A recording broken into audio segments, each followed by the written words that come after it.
Jay Gonzalez, a lawyer with thousands of cases won and millions rewarded in settlements, over 15 years of experience, and recipient of numerous awards. If you've been in an accident, there's only one name to remember: Jay Gonzalez. Welcome to the Rgvsports show. We are here with your Week 8 breakdown. Week 8 officially in the books here in the Rio Grande Valley High School football landscape. Had some really good football games going on this past week. We're here to break them down for you on this fine Saturday afternoon. My name is Brian Ramos. I'm your 5A football beat writer. My name is Andrew McCullough. I'm your District 36A beat writer. I'm Raul Garcia, 31-6A. And we're happy to be here with you. Another week in the books. Football season just flying by, fellas. Already at Week 8. Just one more game, Rio Grande City playing in Brownsville against Brownsville Porter today. So that's the only Saturday game on the slate, guys. So just 3 more weeks left in this regular season. Those district races are heating up. Some teams are starting to sort of eliminate themselves from playoff contention, and other teams are starting to pull ahead into those first 4 playoff spots, where you, of course, first 4 spots in district, which is where you want to be when it's all said and done at the end of the regular season. So really big matches here across the valley, and we're going to start breaking them down with the Monitors game of the week here in Week 8. That was the 6th Thanksgiving Classic between the Sharyland Pioneer Diamondbacks and the Sharyland High Rattlers at Richard Thompson Stadium in Mission. Guys, after a down week last week, as Pioneers often scored a season low 35 points, and I say that sarcastically, they come up and explode for 63 points in a 63-28 win over the rival Sharyland High Rattlers. The Rattlers had dominated this series between the two rivals, 4-1 in the past, but Pioneer closed that gap a little bit, 4-2 now since the overall series between these two teams. And quarterback Eddie Lee Marburger for the Pioneer Diamondbacks just really gets going. His I don't know if you could call it his best game yardage-wise, but scoring-wise, it definitely was. He had 7 total touchdowns, 5 through the air, 2 on the ground. He was just getting it done for the Diamondbacks all night. Had 318 passing yards, 121 rushing, and the Diamondbacks, that offense, like I said, they're going to have to stop themselves. And early on, it looked like the Diamondbacks were giving the Rattlers a couple chances. They muffed the punt, and which sets the Rattlers up for the opening touchdown, which was run by quarterback Benji Valdivia. Then the Sharyland defense ends up forcing a couple punts here and there throughout the game, getting the ball back for their offense. And this game is tied at 14-14 at one point in the first quarter. There were 5 touchdowns scored in that first quarter, but in the end, Pioneer pulled ahead, just 42-21 at the half, and that was pretty much all she wrote. Sharyland High had no answers in coming back. Quarterback Benji Valdivia and Danny Pena did have a good game, 2 touchdowns each, but it just wasn't enough. This Pioneer offense was rolling. Those big receivers on the outside of LeVar Lindo and Luke Padilla catch all 5 of Marburger's touchdown throws. LeVar Lindo had, it was 3 or 4 circus catches on the sideline, keeping his toes in bounds. There was a couple plays he made sitting on his butt and just reaching up to snag the ball while sitting just near the sideline. It's a really impressive performance for him. He goes 9 catches for 141 yards with 2 touchdowns. And Luke Padilla, his 3 touchdowns come on some back shoulder throws in the end zone, a couple plays. But Pioneer, they look like the favorite here in District 16 5A Division 2. Now with the win, they moved to 3-0 in district play, the last unbeaten team in that district. And Sharyland High falls to 2-2 in district play, and which sets up a big matchup for the Rattlers here in coming up in Week 9 as they'll take on the Mercedes Tigers, another team with 2 wins in district play. So just a good win, good performance for Pioneer. Those guys said they remember getting beat up on by Sharyland High in the early years of the rivalry. Last year they lost. The Diamondbacks lost on the last second field goal. 2 years ago they lost 56-49 on a late touchdown, and they didn't forget, and they definitely were the better team Friday night. So congratulations to the Pioneer Diamondbacks on that big win. And moving on to District 36A, we had one of the last unbeaten teams here in the Rio Grande Valley finally goes down here in Week 8. Andrew, why don't you tell us who that was? Absolutely. This was an exciting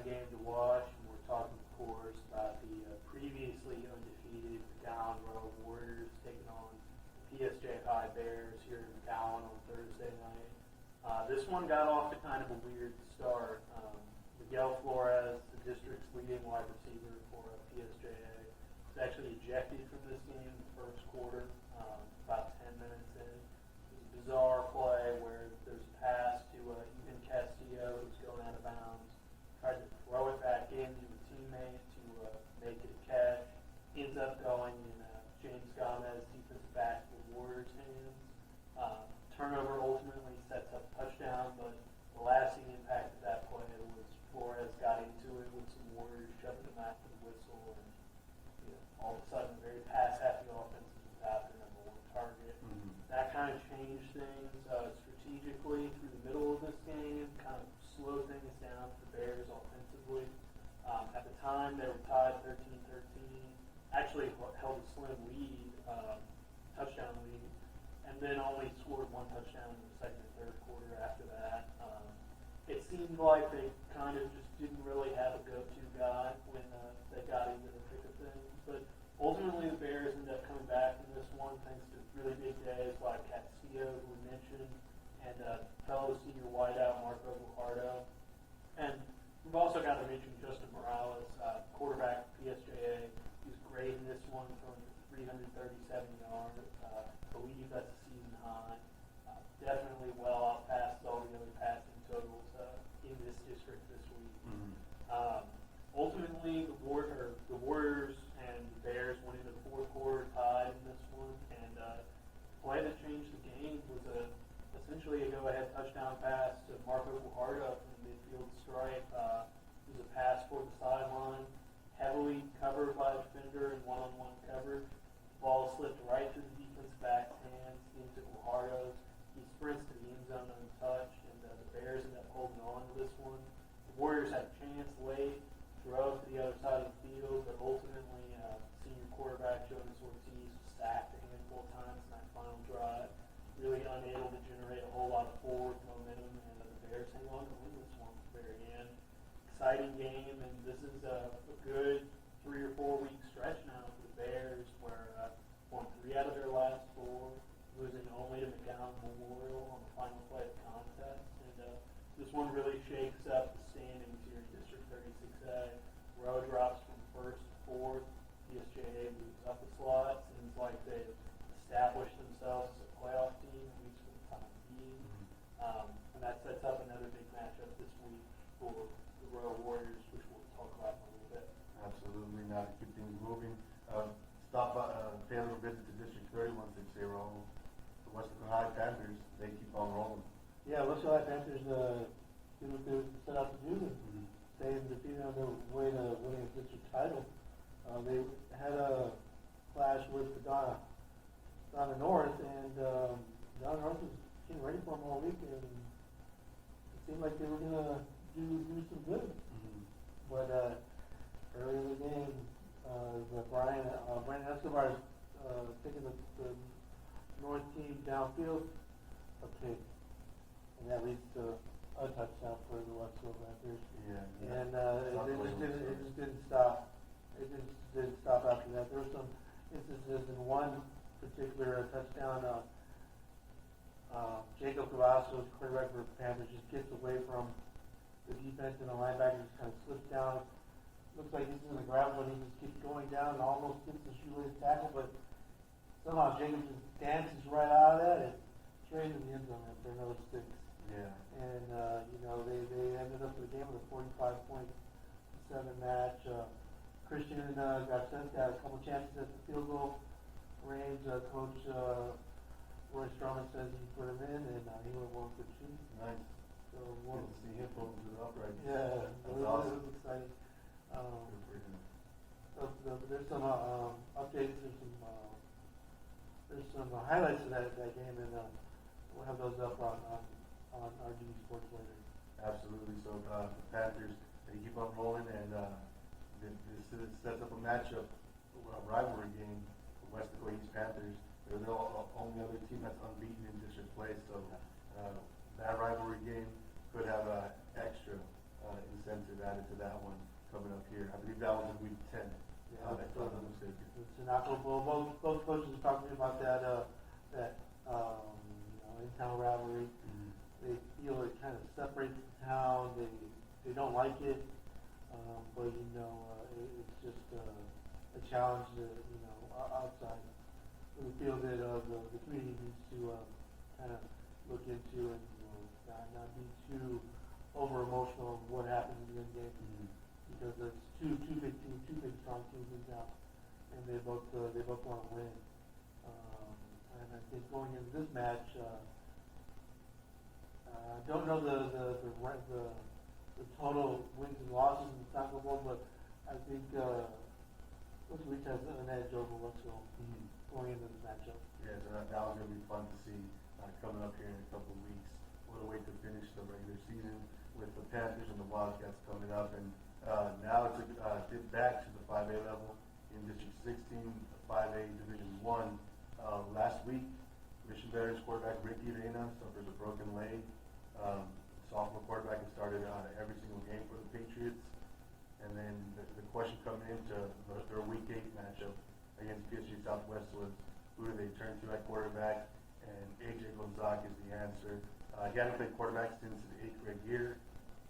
Last season, he was an all-state wide receiver, and he goes back behind center, and he runs that spread offense of Mission Veterans with no problems.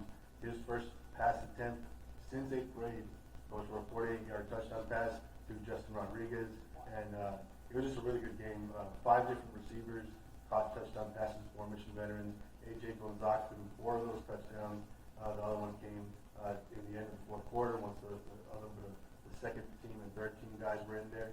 But AJ Gonzaga, he's got the keys to this offense rolling now, and he moves over from the receiver position to quarterback. But he told me that he's confident in the guys that they have that are going to be stepping up at that receiver position to fill his shoes while he moves over to quarterback to do whatever this team needs from him. And Coach Gilpin told me the night that Ricky broke his leg, he went to AJ and told him, hey man, this is the game plan, this is what we're going to do. We're going to rock with you at quarterback, and AJ said, let's go. And so just a really good game for him. 4 passing touchdowns, 1 rushing touchdown, 148 passing yards, and 94 rushing yards. And just a really good performance from Mission Veterans. A lot of people hoping that Mission Veterans falls off there in that 10-team district. There's 3 teams currently with 1 loss, hoping that Mission Veterans stumbles so they can get a share of that district title. But Mission Veterans keeps on rolling, and let's give a shout out to that Patriots defense, because in the last 3 games, they've given up just 7 points. There were 2 shutouts in a row before giving up 7 points in the final minutes of this game against PSG Southwest, and that game against the 2s and 3s. But Coach Gilpin said he's a player's coach, and it's easy to see why those players love him, because he said, I don't care about giving up a shutout. If that means that we're going to get our second teamers and our third teamers, guys that are in practice every day, in the weight room, in film, and busting their tails for that Patriots team, it would be unfair for him to not let him see the field and let him get a crack and then get some action. So just a really good win for the Patriots as they roll 48-7 over PSG Southwest. And other than those 14 districts at the 4A level, Mission Veterans has clinched. They're the first team to clinch a playoff spot here in the Rio Grande Valley as they improve to 6-1 on the year, 6-0 in District 16 5A Division 1, and they've now won 6 games since losing that season opener to Mission High. So the Patriots, a lot of people were wondering if they're going to fall off this past week, and the answer is no, they won't. So they're rolling, and coming up, they got 2 really big games. I mentioned those 1-loss teams. Mission Veterans faces 2 of them to end the regular season. They got Rgvsports Pace next week in Mission. Then the following week, they play, I believe it's at La Jolla Palmview, if I'm not mistaken. So 2 really big games for Mission Veterans coming up. And Coach Gilpin always says that district title runs through Mission Veterans, and Rgvsports Pace and La Jolla Palmview are definitely going to do the best to have something to say about that. So you gotta love that versatility from Gonzaga to not just switching over to quarterbacks and wide receiver, but getting it done on the ground and through the air last night. Did you feel like his level of familiarity with those receivers played a role in how effectively he was able to transition to this new spot? Yeah, I think that this is an offense that has been through injuries at the receiver position. Mike Garcia goes down. There are a couple of injuries throughout. They've had no problems with their defense receiver. They step up, and AJ, he's an athlete, man. It's simply said, he can do it all. His spirals were tight. They were on the money. He said he was a little rusty, and that showed a little bit.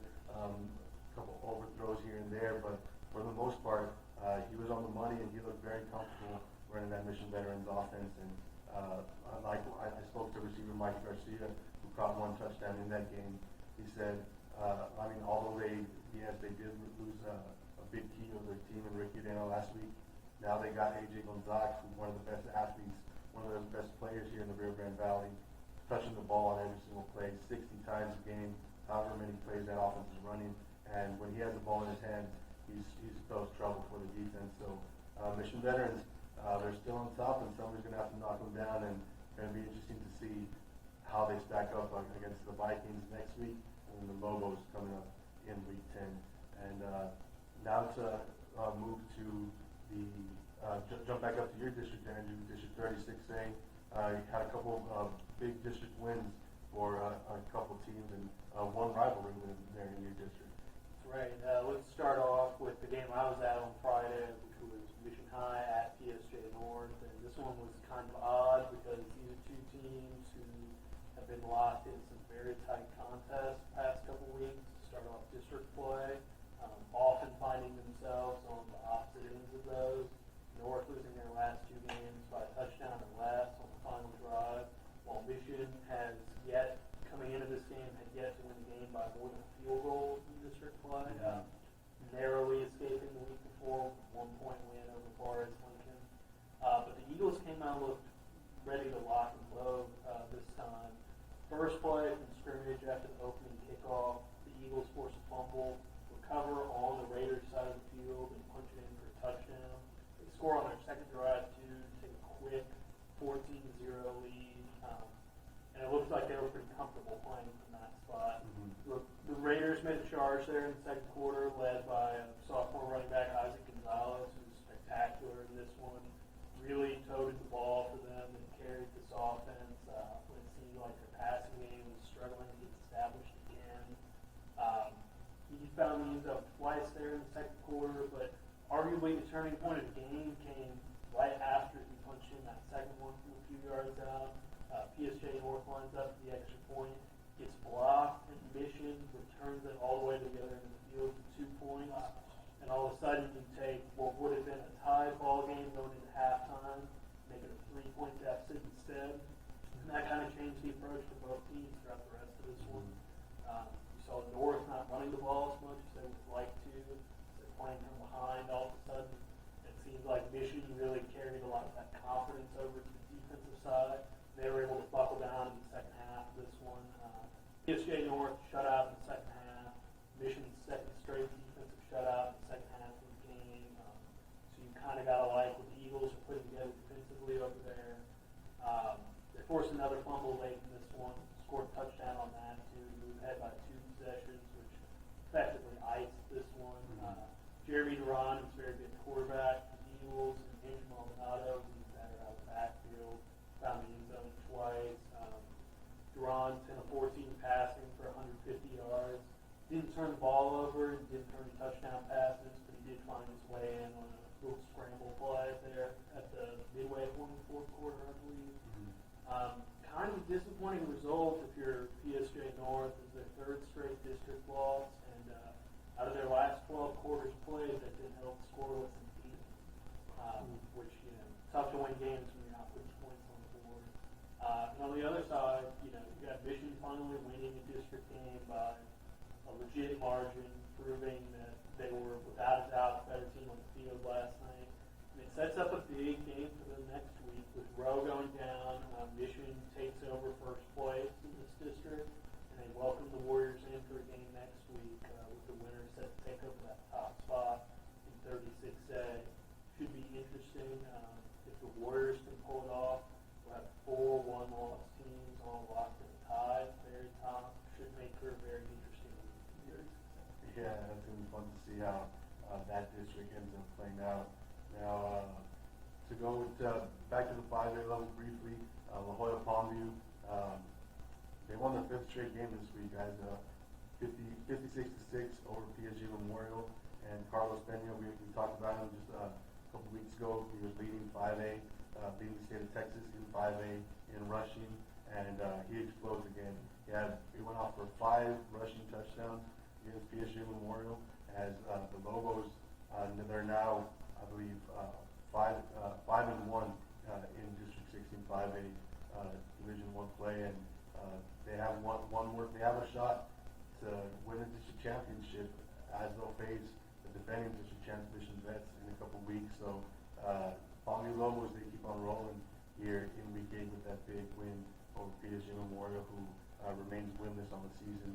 They dropped to 0-7, and they're essentially eliminated from that playoff race. But Palmview, they're a team right behind the leaders, Mission Veterans, and they're hoping to win the race. So going to be interesting to see how that one finishes up. And also, Andrew, let's talk about the Hidalgo Pirates, who just won a big game this week to improve the 7-1 on the year. Yeah, the Pirates have really gone streaking the past couple weeks. I believe that's their 7th straight win in pretty convincing fashion at Magruya at home. It's pretty spectacular what Coach Monty Stumball and Pirates put together out there, having won 2 games in the past 2 years, and now looking at 7-1 heading into a bye week. Running back Zach Carrera has proven that he's not only one of the best playmakers in the Valley, but one of the top, most effective running backs in the entire state of Texas. Really carried that team through the season to this point.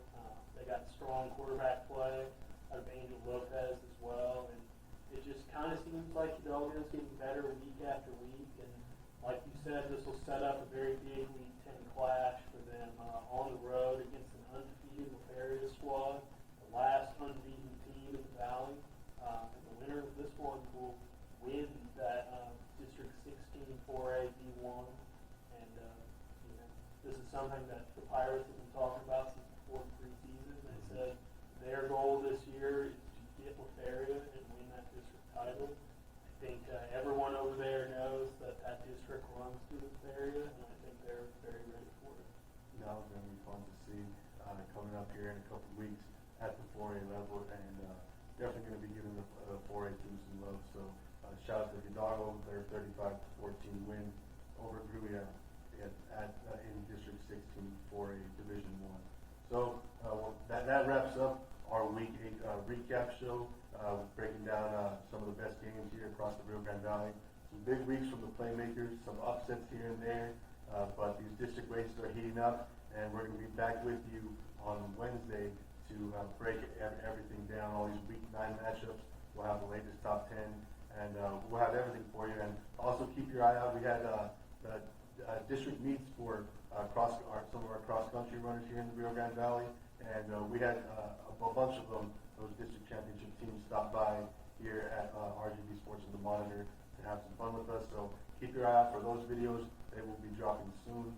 And thank you for being here with us at the Rgvsports show. We will see you on Wednesday. See you next time.